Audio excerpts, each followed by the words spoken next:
This is an interesting thing about the integration of the shadow, because recognizing yourself as the locus of evil, let's say, actually, in some sense, gives you far more respect for yourself, strangely enough, because the same respect that you might have for a wild animal or even a monster.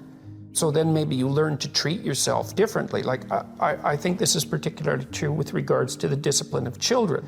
You know, if you know that you're a monster, and that will manifest itself in your life, consciously or unconsciously, and if it's unconsciously, it's not good, then you become better at disciplining children. And the reason for that is that you don't want to expose them to your dark side.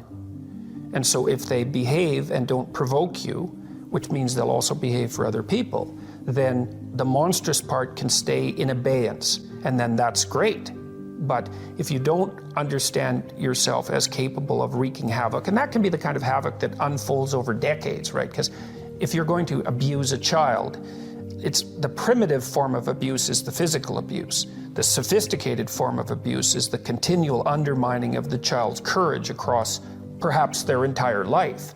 And that there's a terribly monstrous element to that. And if you're not respected properly by the child, say, you will absolutely take revenge on them. And, you know, in some sense, that's the whole Freudian psychoanalytic story. It's not all of it, but you either have that or it has you. Those are the options.